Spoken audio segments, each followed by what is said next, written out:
되고 베드로후서에 있는 또 언약을 우리가 붙잡는 시간이 되셔야 되겠습니다.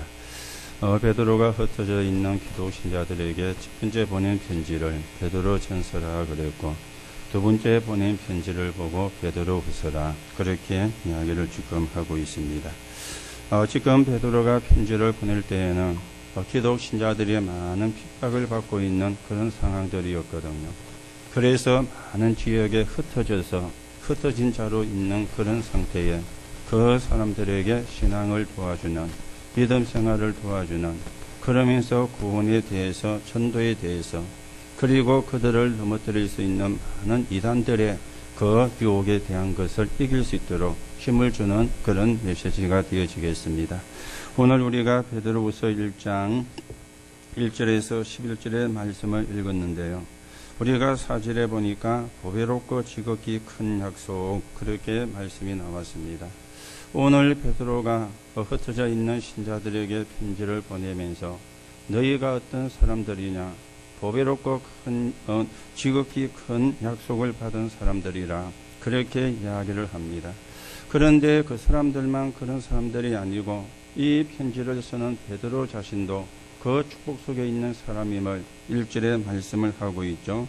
보배로운 믿음을 우리와 함께 받은 자들에게, 베드로도 보배로운 믿음 때문에 구원을 받았고, 지금 핍박이 일어나서 흩어져 있는 신자들도 보배로운 믿음으로 말미암아 구원을 받은 하나님의 자녀라 그렇게 말씀을 하고 있습니다. 그러면 이 말씀은 베드로와 또 베드로의 편지를 받는 그 사람들에게만 해당되는 것이냐? 그건 또 아니죠. 오늘 나와서 예배를 드리는 저와 여러분에게도 동일하게 적용되어지는 말씀이 되어지는데, 왜냐하면 저와 여러분도 보배로운 믿음인 예수 그리스도로 말미암아 구원을 받은 하나님의 자녀이기 때문에 그렇습니다. 오늘도 이 말씀을 통해서 여러분과 제가 언약을 붙잡는 그런 시간이 되고, 하나님의 응답을 확인하는 그런 시간이 되어지고, 또 하나님이 우리를 이 복음을 전달을 해야 되는 전도자로 불렀는데 그 축복을 바르게 누리는 응답의 사람으로 저와 여러분들이 세워져 가셔야 되겠습니다. 자, 그러면 우리가 하나님이 우리를 부르신 이유를 조금 생각을 하셔야 되겠죠. 우리가 복음 운동을 하다 보면은 핍박을 맞을 수도 있습니다. 핍박을 우리가 만날 수도 있다 그 말입니다. 여러분들이 잘못해가지고 핍박을 받을 때에는 우리의 잘못된 것을 고치면 돼요. 우리가 잘못된 걸 바꾸면 되는 겁니다. 그런데 우리가 잘못된 것이 없는데, 그런데 복음 전한다는 이유로 핍박을 받을 수도 있습니다. 그때 여러분과 제가 생각을 잘 하셔야 되겠죠. 오늘 이 편지를 보내는 상황은 복음 전하는 것 때문에, 예수 믿는 것 때문에 굉장히 핍박이 일어났던 그 시대에 쓴 편지이기 때문에 그때 우리가 어떻게 해야 되는가 하는 부분을 이야기를 하고 있기 때문에 그런 것입니다. 여러분, 복음이 무엇입니까? 복음. 우리가 신학교 가면은 복음, 헬라어로 유앙게리온 그렇게 이야기하는데 기쁜 소식, 그걸 보고 복음이라 그래 이야기해요. 여러분과 저에게 복음은 기쁜 소식입니다. 자, 그러면 기쁜 소식이란 말은 무슨 말이냐? 사단의 작품에서 완전히 벗어나게 하기 때문에, 그래서 복음이 기쁜 소식이 되어지는 겁니다. 다른 걸 가지고는 사단의 작품에서 벗어날 수가 없어요. 다른 걸 가지고 사단의 작품에서 벗어날 수가 있다면 하나님이 우리에게 복음을 안 주셔도 돼요. 하나님이 우리에게 그리스도이신 예수님을 안 보내셔도 돼요. 그런데 다른 걸 가지고는 사단의 작품에서 완전히 벗어날 수가 없거든요. 이거는 왕도 할 수가 없습니다.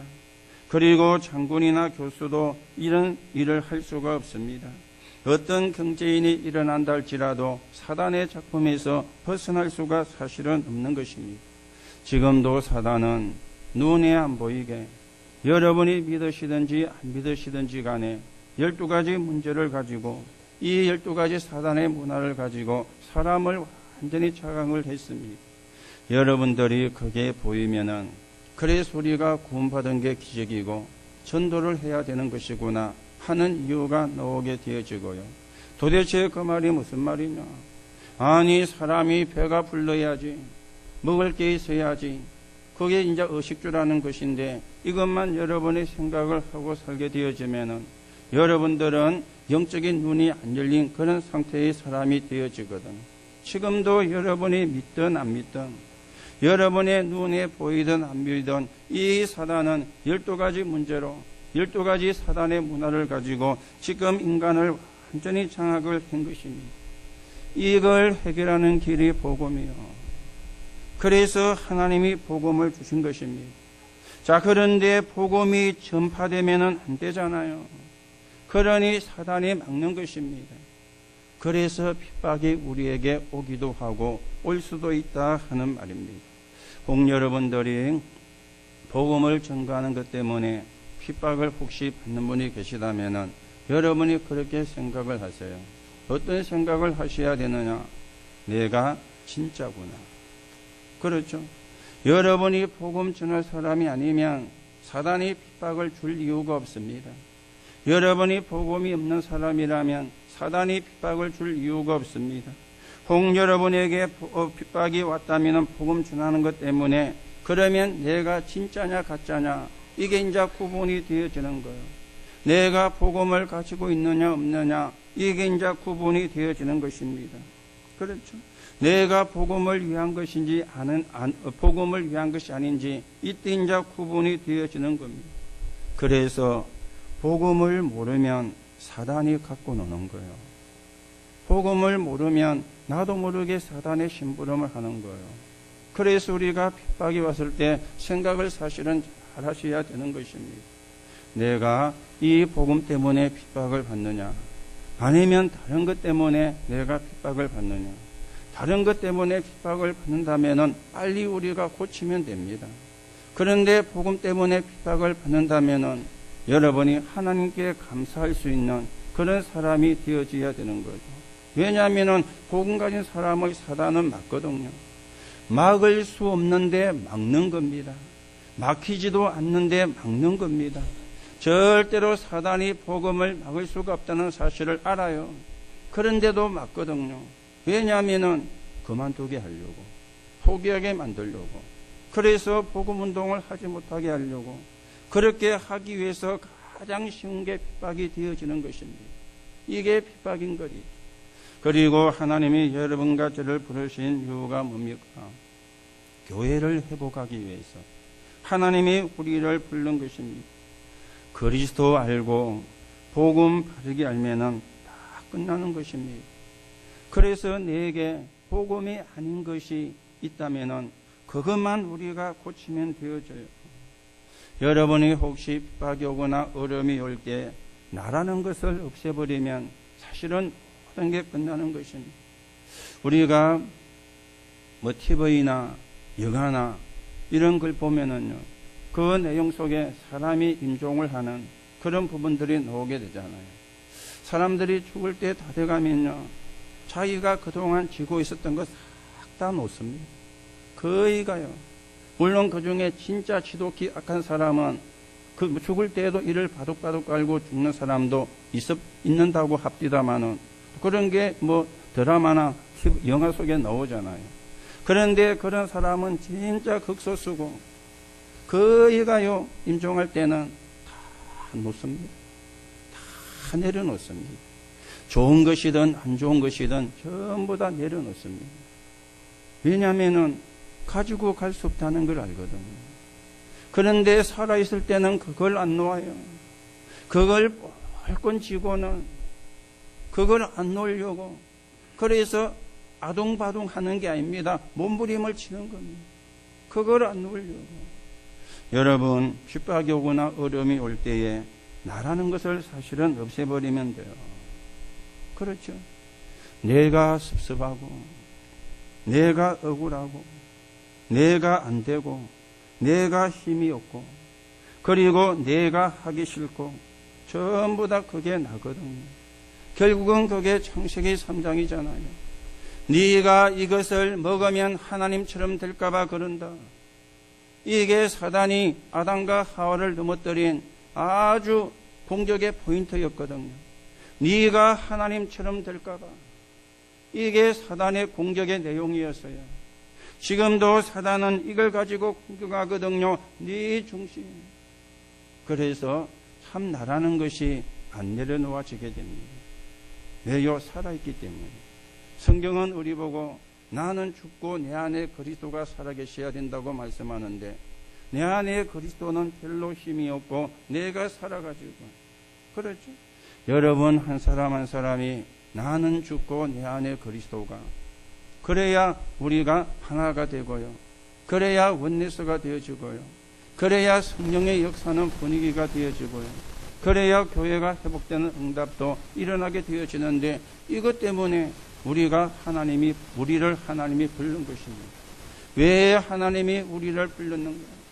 이 말은 교회를 크게 짓고 많은 사람을 모으자 이 말이 아닙니다. 교회가 회복이 된다는 말은 예수가 그리스도, 이 성경적 전도하는 게 교회가 회복이 되어지는 거예요. 그렇죠? 하나님이 원하는 것은 예수가 그리스도, 이 복음을 전가하게 하려고 교회를 세웠거든요. 그래서 이 복음을 전하는 교회가 회복이 되어진 겁니다. 물론 사람이 많이 모이고 건물이 큰 것도 교회가 회복된 것이라고 할 수가 있겠지만 하나님이 볼 때는 아니죠. 예수가 그리스도, 이 복음이 증거되어지는 것. 이걸 위해서 교회가 있고 이걸 위해서 교회가 회복이 되어져야 되는데, 이것 때문에 하나님이 여러분과 저를 불렀다는 사실입니다. 그리고는요, 정인이죠. 정인으로 하나님이 우리를 사실은 부른 것입니다. 이 복음을 전해야 되는 주역이라, 이 복음을 전달해야 되는 정인이라 그 말이 되어지겠습니다. 지금도 하나님은 복음으로 구원을 성취하고 계십니다. 그 속에 있는 사람들의 기도에 응답을 하시고, 지금도 정확하게 말씀을 주셔가지고 여러분과 저를 말씀을 따라가게 하나님이 우리를 인도해 가시는 거예요. 정인으로 서시려고. 오늘도 하나님이 저와 여러분을 부르신 이유를 바르게 확인하고 바르게 회복을 하고, 우리가 또 이 축복을 누리고 이 축복 속에 있는 사람으로 여러분과 제가 세워져 가셔야 되겠습니다. 그래서 우리를 보고 보배롭고 지극히 큰 약속을 받은 자들이라 그렇게 말씀을 해요. 복음이 보배인 것 있죠. 보배 중에 보배가 복음인 것 있죠. 그 어떤 사람도 해결할 수 없는 지옥 배경, 그 어떤 사람도 해결할 수가 없는 저주와 재앙, 그리고 사단의 근세를 꺾은 게 복음이기 때문에 이 복음을 보고 배운 것이라 그렇게 말씀을 하고 있습니다. 오늘 여러분이 가진 복음이 여러분 속에 있는 믿음이 어떤 것인지 우리가 다시금 확인을 하고, 이 사단의 전략에 속지 않고 영적인 힘을 얻고 정인의 길을 걸어가는 그런 축복을 저와 여러분들이 누려가셔야 되겠습니다. 자, 그러면 오늘 우리가 첫 번째로 생각을 하셔야 되겠죠. 이 베드로가 편지를 보낼 그 당시의 상황입니다. 지금도 그렇죠. 지금도 많은 이단들이 우리 사회 속에 침범에 들어와 있습니다. 그 중에 대표적인 게 신천지가 되어지는데, 그 당시에도 이런 이단들이 많이 있었거든요. 초대교회에 있었던 이단들은 크게는 세 가지였습니다. 하나는 영지주의라고 그렇게 이야기해요. 그노시스주의라 그렇게 이야기하고 그노스틱이라 그렇게 이야기하는데, 이 영지주의가 뭔가 하면은 요즘 말로 이야기하면 불건전 신비주의를 하는 단체입니다. 이런 게 이제, 그리고는 정통교회로 위장한 무서운 이단이 있었는데 그게 유대교입니다. 이 유대교는 율법주의잖아요. 율법을 지켜야 구원을 받는다, 율법을 행해야 구원을 받는다라고 주장하는 게 유대교입니다. 유대교가, 유대인들이 초대교회를 보니까 너무 가짜는 것 있죠. 너무 가짜네요. 아니, 사는 것도 엉망진창이고 배경도 없고, 그리고는 가진 것도 없고, 그런데 예수 믿고 구원받았다 그러니까 이 유대인들이 이해가 안 되어지는 겁니다.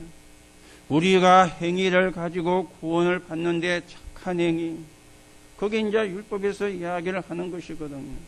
아니, 사는 것도 엉망진창으로 살고 규모도 없고 삶도 안 되고, 뭐 배경도 없고, 그런데 예수 믿고 구원받았다 그렇게 이야기하니까 도무지 이 유대인들이 이해가 안 되어지는 겁니다. 왜 그렇습니까? 교리가 다른 거예요. 유대인들은 행위로 구원받는다고 믿었어요. 그런데 초대교회는 은혜로 구원받는다는 믿음이었어요. 그러니 행위와 은혜는 다른 거잖아요. 행위는 내가 뭔가를 하는 것입니다. 은혜는 내 노력과 상관이 없는 것입니다. 하나님이 주신 선물이라. 그런데 유대인들이 원죄를 몰랐죠. 그러니까 행위를 주장하는 거예요. 여러분과 저에게도 원죄가 없으면 행위를 따져야 됩니다. 행위를 가지고 구원을 이야기를 해야 돼요. 그런데 원죄가 있는 게 사실이라면 행위로 그걸 가지고는 해결이 안 돼요. 아무리 착하게 살아도 하나님 떠난 죄인이기 때문에, 아무리 선하게 산다 할지라도 하나님을 떠난 죄인이기 때문에 그 죄는 해결을 할 수가 없는 거요. 그래서 하나님이 은혜로, 이게 이제 초대교회의 신앙이었고 저와 여러분의 신앙이잖아요. 그러니 유대교가 정통 교회로 위장을 해가지고 이렇게 초대교회를 투닥을 한 것입니다. 그런데 교회 속에 파고든 이단이 있었어요. 정통 교리를 갖고 있으면서 불신앙하는 사람들이었습니다. 그게 이제 대표적인 게 종말론자였죠. 아니, 예수님께서 승천하시면서 너희 가운데서 내가 다시 올 것을 볼 자들이 있다고 말씀하지 않았느냐. 곧 예수님이 재림을 한다. 곧 예수님이 재림을 할 것이다. 이걸 보고 임박한 종말론이라 그렇게 이야기하는데, 그러니까 예수님이 곧 재림할 건데 우리가 뭐 필요한 게 있느냐? 집이 필요하겠느냐? 뭐 직장이 필요하고 우리가 학교 갈 이유가 있겠느냐? 곧 예수님이 재림하는데. 며칠 전에 뉴스 보니까 이런 이야기가 뉴스에 나왔더라고요. 뭐 어제입니까? 어제도 저 북한에서 뭐 이렇게 미사일을 3발이나 쏘아가지고 이래가지고 뭐 비상회의가 열리고 뭐 이렇게 또 되어졌죠. 그런데 그 이야기가 아니고 지금 우리나라가 전쟁이 날 거냐 안 날 거냐, 이게 이제 사람들이 많이 궁금해하고 있는 그런 실정이잖아요. 어떤 사람은 뭐 전쟁이 날 것 같다, 어떤 사람은 아닐 것 같다, 그런 이야기가 나오고 있는데요.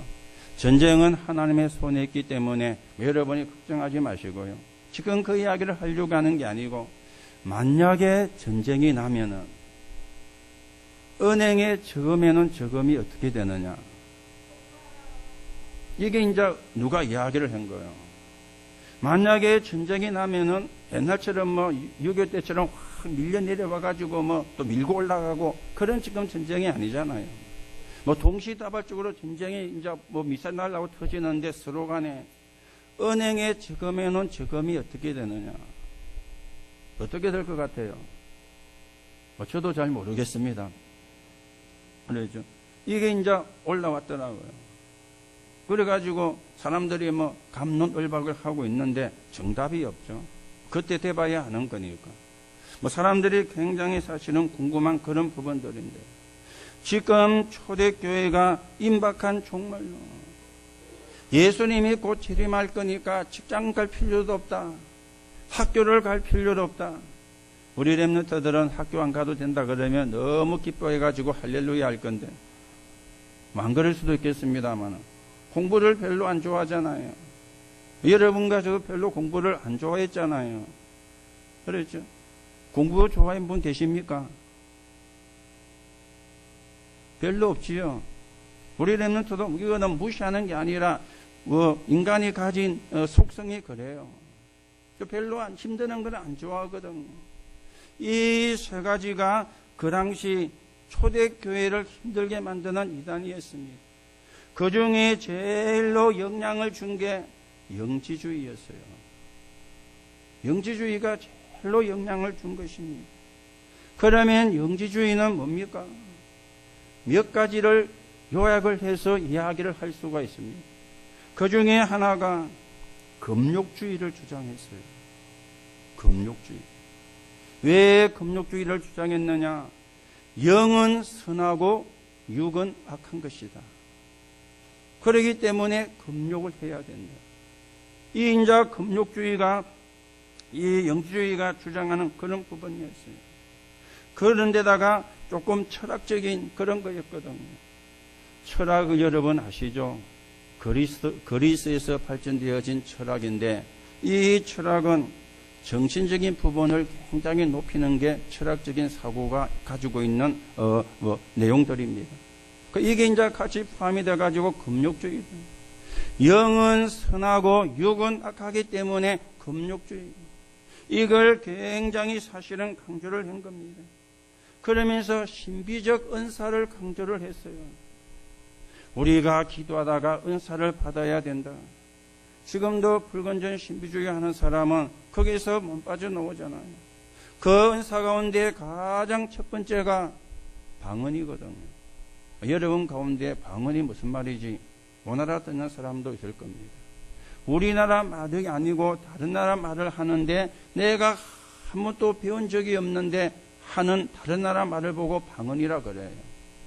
은사 가운데 제일 첫 번째 오는 게 방언이거든요.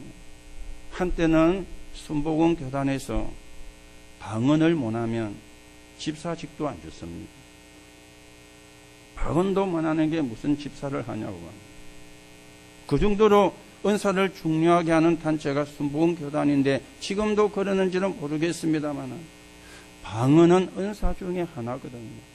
그래서 고린도 후서에 보면은 이 은사 때문에 또 고린도 교회가 싸움이 일어나는 겁니다.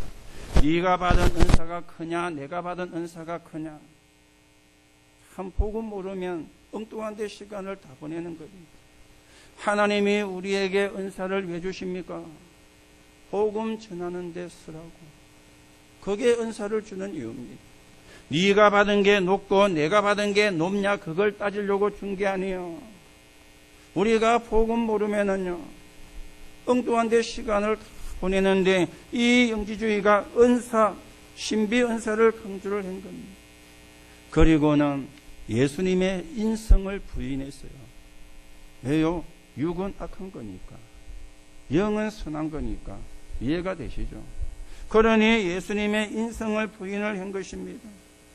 신격 충만만 주장을 했어요. 그러면서 신비한 영적 세계를 주장을 한 겁니다.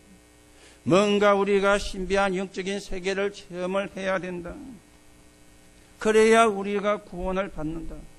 믿음으로 구원을 받는 것이 아니고 신비한 영적인 세계를 체험해야 구원을 받는 것이다. 이렇게 놓은 것입니다. 거기다가 문명과 이생에서 벗어나는 것이 구원이라 그렇게 주장을 한 것입니다. 이게 이제 나중에 시한부 총말론자들하고 이제 연결이 되어가지고 이제는 그 수도운동으로 이렇게 발전해 가게 되는데 이게 영지주의가 주장하는 그런 것이었어요. 기독교 안에 그러면 은사가 없느냐? 있습니다. 기독교 안에 신비한 게 없느냐? 있습니다. 하나님이 사람의 몸을 입고 오신 거, 그 자체가 신비잖아요. 그렇죠? 영으로 계시던 하나님이 사람의 눈에 보이게 땅에 오신 거, 그 자체가 신비잖아요. 그리고 마리아가 예수 그리스도를 낳았는데, 그런데 성경에 보니까 생물학적인 상황에서 예수님을 놓은 게 아니에요. 성령으로 잉태가 되었다. 그렇게 성경이 말씀을 하고 있거든요. 여러분 생물학적인 관계만 가지고 있는 이성을 가지고 보면은 그 말도 안 되는 소리입니다. 성령으로 잉태가 되다니. 그렇죠. 자체가 신비한 거예요. 신비한 하나님의 역사입니다. 우리가 기독교 안에 있거든요. 그런데 영적인 것을 육으로 푸는 게 신비주의입니다. 영적인 것을. 이게 이제 영지주의인데 이 영지주의가 아주 강하게 초대교회에 영향을 준 것입니다. 이래야 우리가 구원받는다. 이래야 우리가 바르게 구원받는 것이다. 복음을 이야기하는 척하면서 다른 걸 자꾸만 주장하는 이 신비주의. 그러니 믿음이 약한 사람은 흔들리잖아요. 복음이 분명하지 못한 사람은 흔들리잖아요. 왜 여러분들이 그리스도가 각인되고 뿌리 내리고 체질이 되셔야 되는지 오늘 답을 얻으셔야 됩니다. 이런 물결이 들어올 때 내가 그걸 이겨낼 수 있어야 되거든요. 이런 바람이 불 때 우리가 그것을 이겨낼 수 있어야 되거든요. 그런데 그리스도가 각인이 안 됐어요. 뿌리가 안 내려지고 체질이 안 된 겁니다. 그러면 거기에 내가 나도 모르게 휩쓸려 가지고 이제는 복음을 떠나게 되는, 복음을 버리게 되는, 교회를 떠나게 되는, 그러면서 이 이단의 무리에 휩쓸리게 되어지는 이런 결과가 오기 때문에, 그래서 오늘 베드로가 그 부분을 이야기를 하고 있는 겁니다. 보배로운 믿음을 가진 사람이다. 보배로운 믿음이 너희 속에 있는 거다. 여러분, 이 보배로운 언약이 뭔지, 보배로운 믿음이 뭔가를 우리가 바르게 이해를 해야 되겠습니다. 그래서 여러분과 저는 복음 안에서 자유를 합니다마는 타락 습관을 경계를 해야 돼요. 그렇죠? 영은 선하고 육은 악하기 때문에 우리가 아무렇게나 살아도 상관없다는 게 이게 이제 영지주의의 사고거든요. 혹 여러분들이 이걸 잘못 오해하면요, 이제 뭐 구원 받았는데, 이제 내 뭐 구원 받았는데, 우리도 잘못하면은 이 타락된 습관에 빠지는, 그 타락된 습관을 오늘 성경에는 보니까 정욕이라 그랬어요. 그리고 탐욕이라 그랬어요. 물욕이라 그렇게 이야기했어요. 이게 우리에게 필요가 없는 것은 아니지만은 여기에 우리가 빠지면 안 되고, 이 타락 습관이 우리에게 각인 뿌리 체질되면 안 된다는 사실을 말씀을 합니다. 여러분과 저는 하나님의 자녀이기 때문에 우리가 하나님이 원하시는 복음 또한 복음을 전하는 도구로, 복음이 접근되는 도구로 우리가 써야 되는 게 하나님이 원하시는 것이거든요. 지금도 복음이 아닌 다른 것으로 우리 사람들을 미혹하고요, 신자들을 미혹하고요, 여러분과 저를 미혹하는데 목적은 하나잖아요. 넘어지게 만들려고, 넘어지게 만들려고, 진리에서 떠나서 넘어지게 만들려고 하는 게 이 사단의 전략이고, 거기에 심부름하는 게 이단들이거든요. 오늘도 우리가 언약을 바르게 붙잡고 다시 한번 구원의 은혜에 감사하고 구원의 축복을 누리는 저와 여러분이 되어지기를 바랍니다.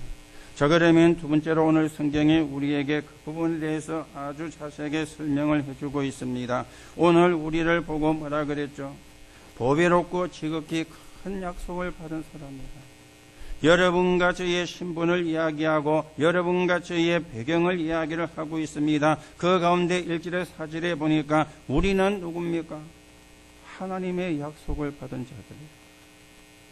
저와 여러분은 하나님의 약속을 받은 자들이에요. 하나님의 약속은 뭡니까? 보배로운 믿음이요. 1절에.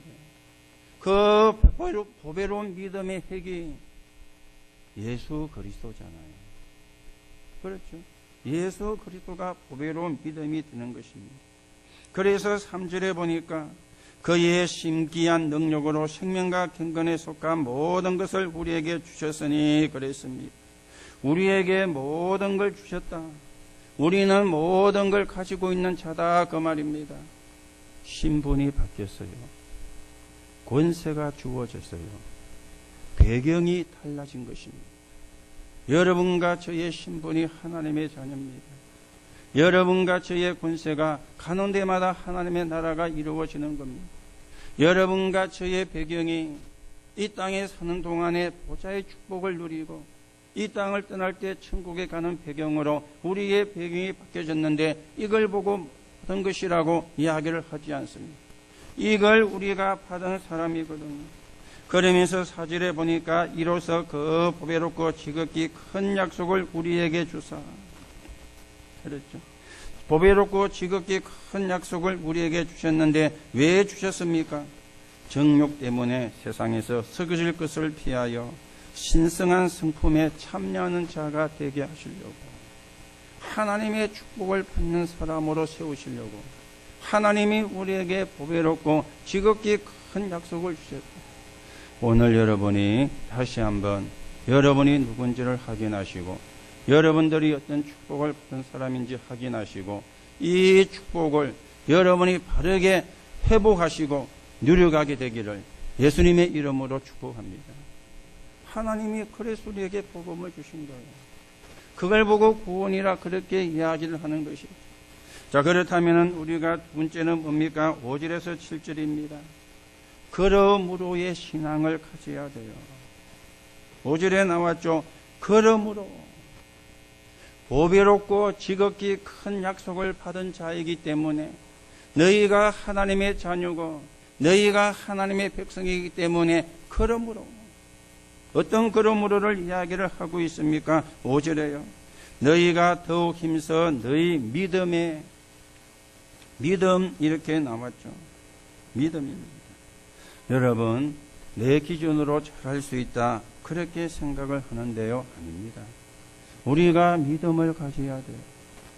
누가복음 15장 8절에 보니까 예수님이 이렇게 말씀했습니다. 마지막 때 믿음을 보겠느냐 그래 말씀했어요. 믿는 이를 보겠느냐 그래야 되는데 믿는 이를 보겠느냐 그렇게 말씀을 하지 않고 믿음을 보겠느냐 그렇게 말씀을 했습니다. 오늘 우리는 믿음을 가져야 되는데 어떤 믿음을 가져야 됩니까? 올바른 믿음입니다. 올바른 믿음이 뭡니까? 오직 예수, 오직 그리스도, 오직 하나님의 나라, 오직 성령. 이 믿음이 올바른 믿음이에요. 믿음에도요 맹신이 있거든요. 맹목적으로 믿는 겁니다. 미신도 있습니다. 틀린 걸 믿는 걸 보고 미신이라 그러잖아요. 그리고 광신도 있습니다. 우리가 한 번씩 TV에 나와가지고 하는 이상한 기독교라고 하는데 기독교 아닌 이상한 거예요. 그게 이제 광신이거든요. 오늘 우리는 올바른 믿음을 갖게 됩니다. 그리스도와 하나님의 나라와 성령의 역사. 마지막 때 믿음을 보겠느냐. 예수님이 그렇게 말씀했거든요. 그 믿음의 덕을 그랬죠. 이 말이 무슨 말입니까? 믿는다고 하면서 함부로 하는데 그러면 안 된다 그 말이에요. 믿음의 덕을 믿음이 있을수록 함부로 안 한다 그 말이죠. 그렇잖아요. 여러분이 정말 복음을 알면은요 내 옆에 있는 사람이 귀하게 보여요. 저 사람도 복음으로 구원받아 하나님의 자녀가 되었구나. 나도 복음으로 말미암아 하나님의 자녀가 되었구나. 내 옆에 있는 사람이 귀하게. 그게 이제 덕이거든요. 우리가 믿음 하면서 막 함부로 하는 거 그거는 잘못된 것이거든요. 그래서 믿음의 덕의 지식을 그랬죠. 우리가 덕을 세운다고 하면서 은혜를 끼친다고 하면서 너무 무식할 때가 많으니까 덕의 지식을 또 지식의 절제를 그랬습니다. 지식을 가지고 하는 게 많으면 자칫 잘못하면 오버하게 되는 거예요. 그래서 절제할 수 있는 거예요. 여러분과 저의 기준은 하나님이 원하시는 겁니다. 그렇지요? 하나님이 원하시는 겁니다. 그걸 우리가 생각해야 절제할 수가 있습니다. 너무 우리가 맞아도 절제를 못하면 안 되거든요. 오바를 하면은 다른 사람에게 피해를 줄 수가 있잖아요. 때로는 우리가 절제도 필요하고요. 그러면서 절제의 인내를 그랬습니다. 너무 절제하면 힘들 수가 있어요. 아니 내가 이렇게 살아야 되고 이렇게 신앙생활 해야 되느냐 이렇게 힘이 들게 그렇게 생각할 수가 있기 때문에 절제의 인내를 하나님은 여러분과 저에게 아주 중요하고 귀한 걸 준비해 놓으셨기 때문에 우리가 그걸 보고 인내할 수 있어야 되는 거죠. 그러면서 인내의 경건을 그랬습니다. 우리가 인내하려고 할 때 자칫하면은 내가 힘을 잃을 수도 있고 눌릴 수도 있습니다. 그러나 복음을 가진 자는 그게 아니죠. 그래서 인내의 경건을 나를 하나님 앞에 세우는 것. 경건의 형제 우애를 우리가 경건하게 산다고 하면서 자칫하면은 율법주의가 될 수가 있습니다. 그래서 형제 우애를 또 형제 우애의 사랑을 더해라. 그렇게 말씀을 합니다. 우리는 형제를 사랑한다면서 잘못 자칫하면은 겉모양이 될 수가 있으니까 거기에 사랑을, 이게 그러므로의 신앙이에요. 그러므로요. 믿음의 덕을, 덕의 지식을, 지식의 절제를, 절제의 인내를, 인내의 경건을, 경건의 형제 우애를, 형제 우애의 사랑을 더하라. 그렇게 말씀을 하고 있죠. 오늘 여러분들이 이 구원의 축복을 누리고 구원의 비밀을 누리면서 또 구원의 비밀이 증거되는데 서 있는 점인으로 여러분과 제가 세워져 가셔야 되겠습니다. 자, 그러면 우리가 부르심과 택하심을 굳게 붙잡아야 되는데 왜 그러면 우리가 이렇게 살아야 됩니까? 거기 이제 8절에 말씀을 하고 있잖아요. 이런 것이 너희에게 있어 흡족한 적 너희로 우리 주 예수 그리스도로 알기에 게으르지 않고 열매 없는 자가 되지 않게 하려 합니다. 열매 없는 자가요. 우리가 진짜 전도는 여러분과 함께하는 사람이 여러분을 보면서 하나님이 계시구나, 이게 보여지는 게 진짜 전도입니다. 여러분과 함께하는 사람이 여러분을 볼 때에 이분은 뭔가가 다르구나. 그렇죠. 그런데 예수 믿는 사람이에요. 이게 사실은 진짜 전도입니다. 그래야 사실은 옳은 열매가 나거든요. 왜 우리가 그러므로의 신앙을 가져야 되느냐? 열매 없는 자가 되지 않기 위해서. 믿는다는데 전혀 양보도 없고 배려도 없고 그러면은 그 사람들이 욕합니다. 그 지 혼자 잘 믿는 척 하면서. 그렇죠. 우리가 열매를 맺어야 되거든요. 물론 우리가 전도지 돌리고 그래가지고도 전도를 합니다마는 진짜는요, 여러분과 저를 보면서 하나님이 계시는 것 같구나. 이게 사실은 진짜 전도잖아요. 그게 삶전도잖아요.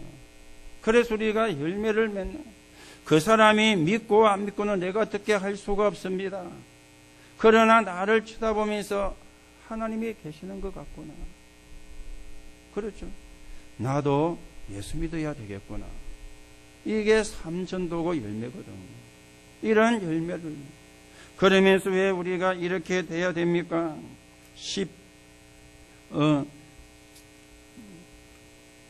19절에 보세요. 이런 것이 없는 자는 맹인이라. 멀리 보지 못하고 맹인은 안 보이는 거잖아요. 영적인 걸 모르고 하나님이 원하시는 걸 모른다 그 말이잖아요.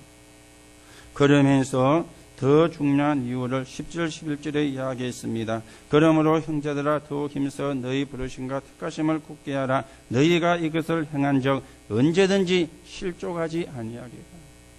이 이단들은 이걸 가지고 공격하거든요.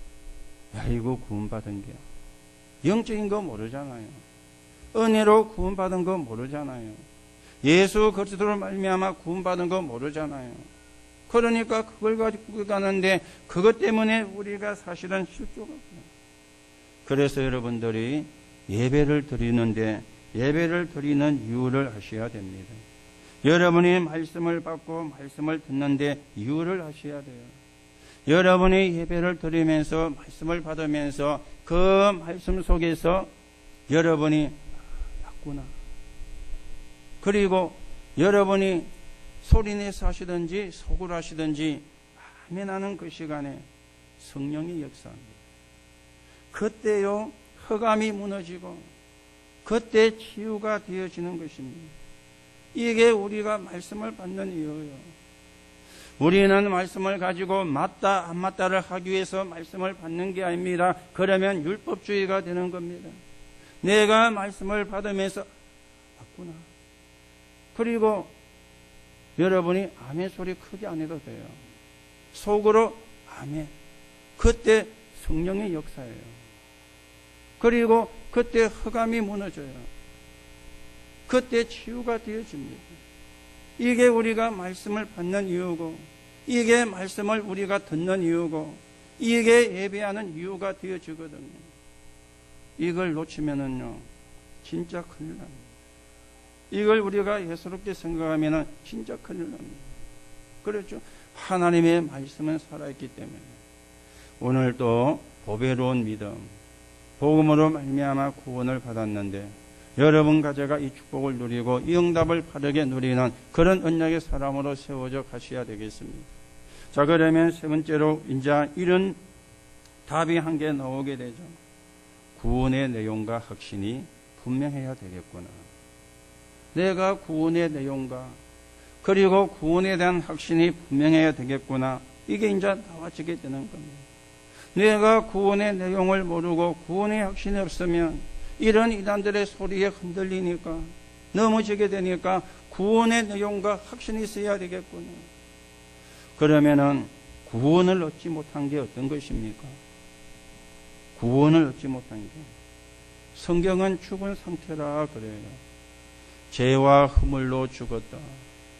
영이 죽어버렸어요. 하나님을 몰라요. 하나님을 만나는 길을 몰라요. 그래서 다른 걸 하나님으로 믿어요. 그걸 보고 우상 숭배라 그러거든요. 구원을 받지 못한 상태는 억압된 상태가 되어지는 겁니다.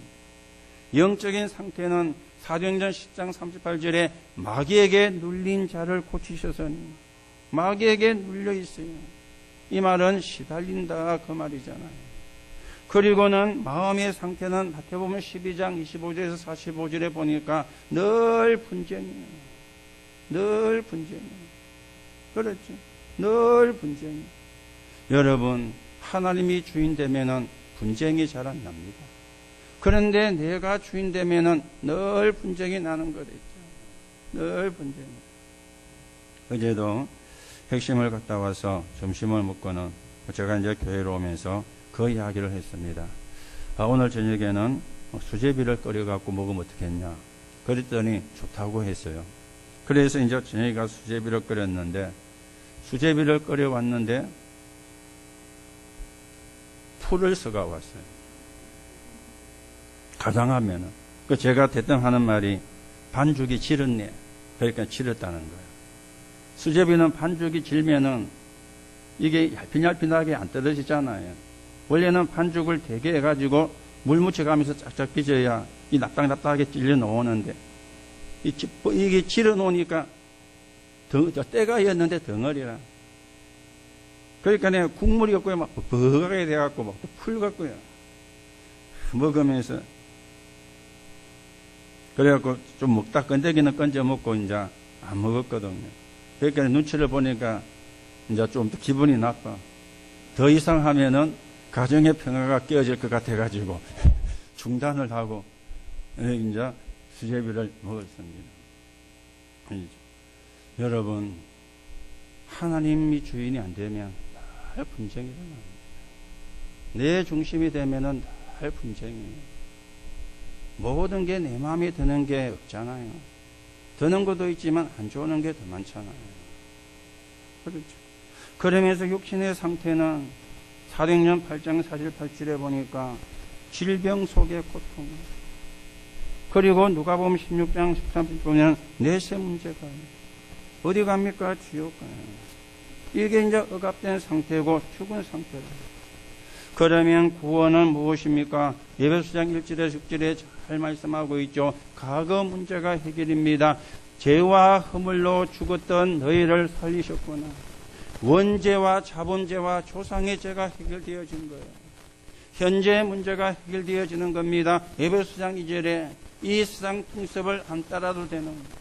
그래서 우리는 고사도 미신도 제사도 안 지내도 되는 겁니다. 현재 문제가 해결됐기 때문에. 그리고 미래 문제가 해결되는 겁니다. 에베소장 6절에 그리스도와 함께 하늘에 앉히시고 여러분과 저는 천국에 갑니다. 그래서 걱정할 필요 없어요. 오늘 내가 성령의 인도를 받으면 돼요. 맞습니까? 오늘 내가 성령 충만 속에 있으면 돼요. 천국에 갈 것이니까. 이게 구원이에요.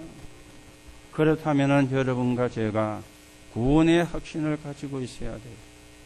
구원의 확신이 없으면 어떻게 된다 그랬죠? 너희 대적 마귀가 우는 사자처럼 돌아다니며 삼킬 자를 찾나니. 확신 없는 자, 염려하는 자, 불신앙하는 자, 불평하는 자를 찾아다니는데 우는 사자처럼. 그래서 우리는 구원의 확신입니다. 요한일서 5장 11절 13절입니다. 또 증거는 이것이니 너희에게 생명이 있는 것과 그렇죠? 너희에게 생명이 있는 것과 너희에게 영생이 있는 것과 생명이 있는 것을 얘기합니다.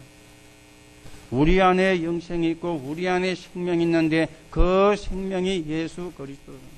그래서 구원의 확신이에요. 이게 되어지면은 네 가지 확신이 따라오죠. 기도응답의 확신, 인도의 확신, 사죄의 확신, 그리고 승리의 확신이 따라오는 겁니다. 그래서 이 5가지 확신 가운데 제일로 중요한 게 구원의 확신이 되어지는 거예요. 그래야 우리가 핍박이 와도 위기가 와도 환난이 와도 그리고 이상한 사람들이 여러분과 저에게 온다 할지라도 거기에 우리가 현혹이 안 되고 넘어지지 않는 사람으로 서가게 되는 것입니다. 오늘 여러분들이 보배로운 믿음으로 예수 그리스도의 복음으로 구원받은 사람들입니다.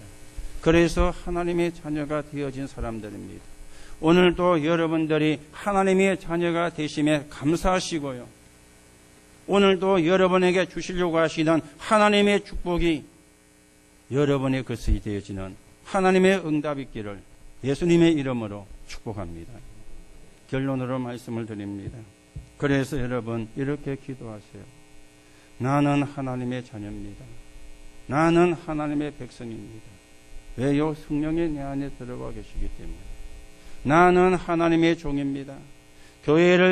하나님을 섬기고 교회를 섬기고 성도를 섬기고 현장을 살려야 되는 나는 전도자입니다. 지역 복음화, 민족 복음화, 세계 복음화.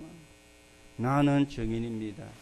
렘넌트에게 복음을 전달할 복음의 흐름을 전달할 심부름할 증인입니다. 하나님 나를 축복하시고 내 하는 업을 축복해 주옵소서. 우리가 하나님의 자녀라면은 당당히 이 기도하셔야 돼요. 이걸 여러분이 정시로 그리고 무시로 그리고 24시 하면은 끝납니다. 이래 되면 사실은 끝납니다. 이래 되시면 사실은 어떤 것도 문제가 될 게 없습니다. 오늘 여러분이 하나님의 자녀임을 확인하시고 당당하게 하나님의 자녀의 신분 가지고 하나님께 기도하세요. 그렇죠? 당당하게. 이거는 교만이 아닙니다. 신분입니다. 내가 하나님의 자녀니까. 내가 하나님의 백성이니까. 오늘도 여러분이 하나님이 주시는 힘을 얻으시고 하나님이 주시는 응답을 여러분의 것으로 만드는 시간 되시기 바라고 또 우리가 한 주간 살아가는 동안에 여러분과 제가 있는 모든 현장에 하나님의 나라가 이루어지고 거기에 증거를 가진 증인으로 서게 되기를 예수님의 이름으로 축복합니다. 하나님 은혜를 감사를 드립니다. 우리에게 구원을 주시고 하나님의 자녀가 되게 하신 아버지, 오늘도 구원의 축복을 누리는 시간이 되게 하시고 우리가 가는 곳마다 하나님의 나라가 이루어지게 하옵소서. 보좌의 축복을 누리게 하옵소서. 하나님께 영광 돌리는 일이 일어나게 하옵소서. 열매 맺는 전도의 문이 열리게 성령께서 역사해 주옵소서. 그 응답의 주역으로 세워지게 모든 성도들에게 새 힘을 허락해 주옵소서. 예수 그리스도 이름으로 기도하옵나이다. 아멘.